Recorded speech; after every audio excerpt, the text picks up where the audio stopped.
ছোট পর্দার জনপ্রিয় নির্মাতা মিজানুর রহমান আরিয়ানের সাথে মেগাস্টার শাকিব খান একটা রোমান্টিক মুভি হচ্ছে।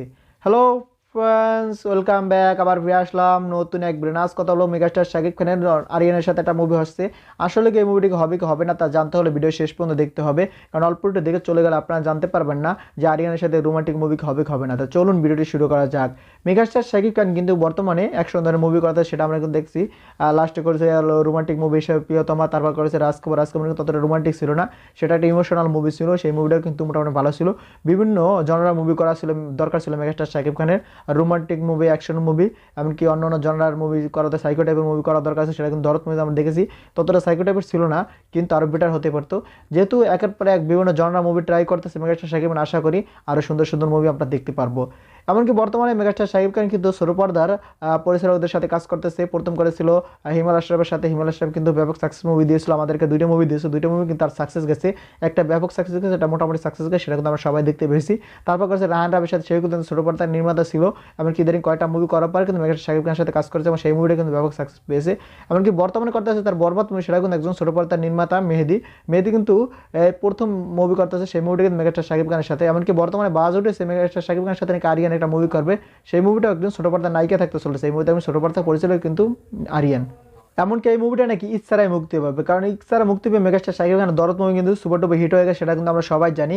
কারণ ইচ্ছারা মুক্তি পাওয়ার পরে কিন্তু এই মুভিটা হিট হয়েছে। এমনকি এই মুভিটার বাজেটটাও কিন্তু কম থাকবে, কারণ এটা যেহেতু ইচ্ছারা মুক্তি, এখানে কিন্তু বিভিন্ন দিক দেখতে হবে। মুভিটা সুপার টুপার হিট যাবে নাকি ফ্লপ যাবে, সেটার দিকেও দেখতে হবে। কারণ কম বাজেটে যদি মুভি তৈরি করা হয় ইচ্ছারার জন্য, সেই মুভিটা কিন্তু ওটিটি মোটিটি মিলে মুভিটা কিন্তু হিট হয়ে যায়। কিন্তু ঈদের জন্য মুভি করতে গেলে সেই মুভিটা কিন্তু বড় বাজেটের মুভি করতে হয়, যেমন তুফান কিন্তু বড় বাজেটের মুভি ছিল, সেই মুভি ঈদের জন্য কিন্তু হিট হয়ে গেছে, সুপার টুপার হিট হয়ে গেছে। এমনকি বরবাদের বাজেট কিন্তু 15 থেকে 20 কোটি টাকা, ঈদের জন্যই করা হচ্ছে। এটা কিন্তু ইচ্ছারা না, ইচ্ছারা কিন্তু দরদ মুভি করেছিল, সেই মুভিটা বাজেট ছিল 4 কোটি টাকা, কিন্তু অর্ণমন চাপা মেরেছিল, সেই মুভিটা বাজেট ছিল 8 কোটি টাকা। কিন্তু মেগাস্টার শাকিব খান জানিয়েছে সেই মুভিটার বাজেট ছিল 4 কোটি টাকা, সেই মুভিটা কিন্তু সুপারডুপার হিট হয়ে গেছে, এমনকি টাকা উঠিয়ে নিয়েছে। সেই মুভিটা 8 কোটি টাকার উপরে ইনকাম করেছে, এমনকি মুভিটা ব্যবসা সফল মুভি।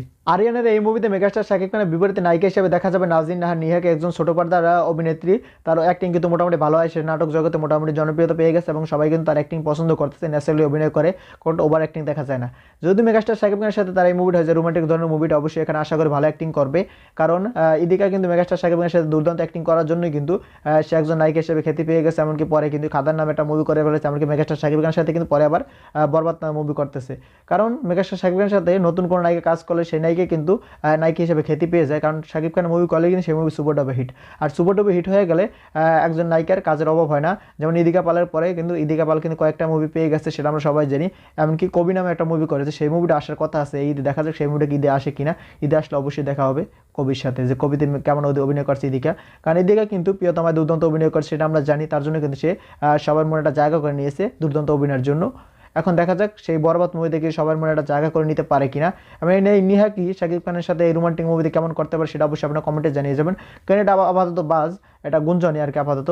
এখন এটা কনফার্ম মনে আসে নেই যে এই নাজিন নাহার নিহা এবং কি আরিয়ান মিলে একটা কাজ করবে শাকিব খানের সাথে। এখন দেখা যাক এই মুভিটা হবে কি হবে না, কারণ এটা ভবিষ্যতের পরিকল্পনা করতেছে, দেখা যাক কি হয়। কারণ প্রত্যেকটা পরিচালকই চায় তার প্রথম মুভি মেগাস্টার শাকিব খানের সাথে করতে, কারণ সেটা কিন্তু আমাদেরকে কাজল আহসান অমিও জানিয়েছে। কারণ একজন সুপারস্টারের সাথে কাজ করলে কিন্তু তার প্রথম মুভিটা সাকসেস হয়। প্রথম মুভিটা সাকসেস গেলে একজন পরিচালকের কাছে কিন্তু মুভির আর অভাব হয় না, কারণ তার প্রথম মুভি সাকসেস হয়, তার সাথে অনেকগুলো মুভি চলে আসে। কারণ সে যদি প্রথম মুভি সাকসেস দিতে পারে, তাহলে কিন্তু তার কাজের কোনো অভাব হবে না। তার জন্য কী করতে হবে, মেগাস্টার শাকিব খানকে নিয়ে ভালো কাস্টিং নিয়ে কাজ করতে হবে, ভালো গল্প নিয়ে কাজ করতে হবে, তাহলে কিন্তু তার কাজের আর কমতি হবে না। যেমন কাজল মুভির সাথে একটা শাকিব খান একটা মুভি চুক্তি হয়ে গেছে, সেটি কি কমেডি ধরনের মুভি হবে কিনা সেটা এখনো জানা যায় না। হয়তো আশা করি কমেডি ধরনের মুভি হবে, কারণ কাজল আরফিন অমির কিন্তু জনরা কিন্তু কমেডি ধরনেরই, সে কিন্তু কমেডি ধরনের নিয়ে কাজ করে। এখন দেখা যাক সেই মুভিটা নিয়ে কী করে, কারণ যেহেতু তার একটা চুক্তিপত্র হয়ে গেছে। মেগাস্টার শাকিব খান কিন্তু অমিকে ডেকেছে এই জনরার মুভি করার জন্য। আর শাকিব খান রোমান্টিক ধরনের মুভি করছে, অ্যাকশন ধরনের মুভি করছে, এমনকি সাইকো টাইপের মুভি করে ফেলেছে। এখন তার রোমান্টিক ধরনের এই, এখন তার কমেডি ধরনের অ্যাকশন জনরাটা বাকি।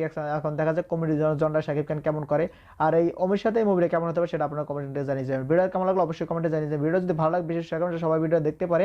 আর যারা যারা এখন আমার চ্যানেল সাবস্ক্রাইব করেন, চ্যানেল সাবস্ক্রাইব করেন, যারা ফেসবুক পেজ দেখেছেন অবশ্যই ফলো করবেন, কারণ আপনার এটা সাবস্ক্রাইব আমাকে পরবর্তী ভিডিও বানানোর জন্য আগ্রহিত করে। ভিডিও শেষ পর্যন্ত থাকার জন্য অসংখ্য ধন্যবাদ। টেল দেন, টেক কেয়ার, দেখা হবে নেক্সট কোন ভিডিওতে। ততক্ষণ ভালো থাকুন, সুস্থ থাকুন, বাই বাই।